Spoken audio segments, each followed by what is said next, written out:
Në datën 21 prill 2026, emisioni Stop transmetoi mungesën e profesionistëve shëndetësor, si mjek apo stomatolog në shkollat e kryeqytetit. Le të rikujtojmë rastin. Është mjeku? Ja, s'ka mjek. Stomatolog është? Jo, s'ka fare. Ka ardhur mjeku? Nuk vjen. E kam caktuar në vend tjetër kokosës. Është mjeku aty?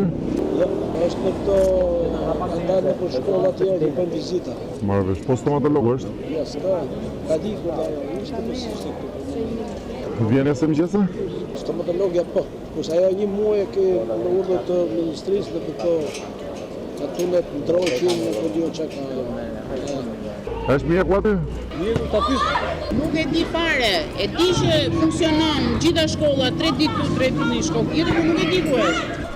Çfarë si kam fiksuar unë të mjekut. Se këto vinë nga 2-3 orë hiqen. Është mjeku? Po kur vjen?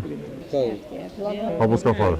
ka mjek, ka doktoresh, ka pyesim dentistin. Është mjeku aty?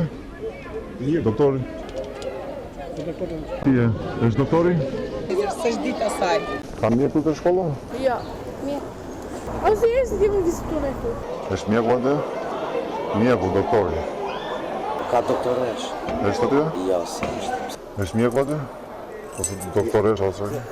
Po stomatolog? Si çfarë se kanë kam një ditë kështu. Është doktoresha? Apo s'është? Pa pyes pra se nuk vjen këtu se kemi ardhur me noi. Dentistën kemi ne këtu që kemi të përhershme. Doktoresha se mjeku është aty? Doktoria nuk është. Është kështu. Dentist keni këtu? Nuk është sot, është në seminar.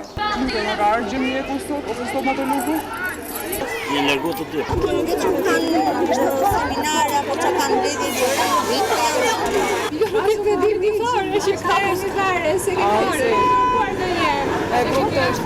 Kur shërbimi mjekësor duhet të ishte nga më parësorët pikërisht në këto shkolla, pikërisht në këto momente kur ne kemi problematika shumë të mëdha me nxënësit.